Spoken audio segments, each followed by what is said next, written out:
Is Jesus God? The encounter between Moses and God at the burning bush is one of the most profound and transformative moments in the Bible. It marks a pivotal point not only in Moses' life but also in the narrative of the Israelites' deliverance from bondage in Egypt. In this divine meeting, God reveals himself with the declaration, "I am that I am," Exodus 3 verse 14. This phrase, both enigmatic and profound, encapsulates the eternal, self-existent nature of God. Centuries later, Jesus stands before the Pharisees and utters a statement that echoes this divine declaration. When he says, "Before Abraham was, I am," John 8 verse 58, he isn't merely referencing an existence prior to Abraham but is making a bold and unequivocal claim to divinity.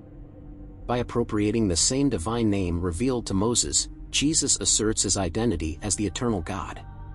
To fully grasp the depth of these declarations, one must embark on a spiritual journey. The Bible tells us, God is spirit, and those who worship him must worship in spirit and truth, John 4 verse 24. This spiritual dimension is crucial in understanding the nature of God and his revelation through Jesus Christ.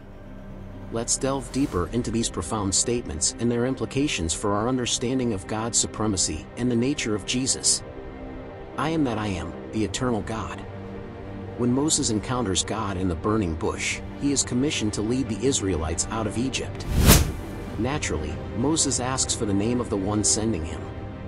God's response is, "I am that I am." This name is a declaration of God's eternal and self-sustaining existence. It implies that God is unchanging, constant, and sovereign over all of creation. In a world where everything is in a state of flux, God's self-identification as I am provides a powerful anchor. It speaks of his timelessness and unbounded nature. This understanding of God transcends human comprehension, for he exists outside the limitations of time and space. God is not defined by any created thing, rather, all creation derives its existence from him. As Paul states, "For in him we live and move and have our being," Acts 17 verse 28. Jesus and the Pharisees, the eternal Word. Fast forward to the New Testament.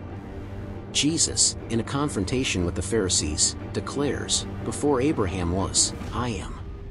The reaction of the Pharisees, attempting to stone him for blasphemy, reveals their understanding of the gravity of Jesus' claim. They knew he was equating himself with the God who spoke to Moses. In saying "I am," Jesus wasn't simply claiming pre-existence before Abraham, he was identifying himself as the eternal God. This statement goes beyond mere existence, it affirms his divine nature.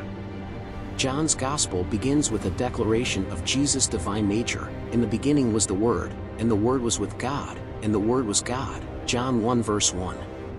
Thus, Jesus as the Word, who became flesh, John 1 verse 14, embodies the eternal presence of God among us. Understanding God's supremacy, a spiritual journey. These profound declarations, "I am that I am" and "Before Abraham was, I am," challenge us to perceive God through a spiritual lens. The Bible makes it clear that the natural person does not accept the things of the Spirit of God, for they are folly to him, and he is not able to understand them because they are spiritually discerned, 1 Corinthians 2 verse 14. It is only through the guidance of the Holy Spirit that we can begin to comprehend the depth of these truths. God's self-revelation as I am is a call to recognize his supremacy and to worship him in spirit and truth. This understanding brings us to the realization that Jesus, in his life, death, and resurrection, fully embodies the eternal and self-existent nature of God. The unchanging truth of God's nature. People may argue and contest the divinity of Jesus, but such debates do not alter the reality of who he is. The supremacy of God and the divine nature of Christ stand immutable, regardless of human opinion. As it is written, Jesus Christ is the same yesterday and today and forever, Hebrews 13 verse 8.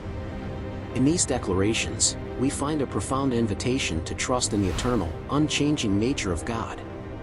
When life is uncertain and circumstances are ever-changing, the I Am offers a rock-solid foundation. We are called to live in the light of this truth, understanding that our relationship with God transcends time and is grounded in his eternal nature. Reflecting on God's revelation. As we ponder these deep truths, let us ask ourselves, How does understanding God as the eternal I Am change the way we view our own lives? How does recognizing Jesus as God impact our faith and our actions? In embracing these truths, we are drawn into a deeper relationship with the one who is beyond time and space, yet intimately involved in our lives. The revelation of God as I Am is not just a theological statement, it is a transformative truth that invites us into a profound and everlasting connection with the divine. In the end, whether we understand or believe, God's supremacy remains untouched. He is the I Am, and in Him, we find our true identity and purpose. Let us, therefore, seek Him with all our hearts and worship Him in spirit and truth. Subscribe, like, follow, comment and share.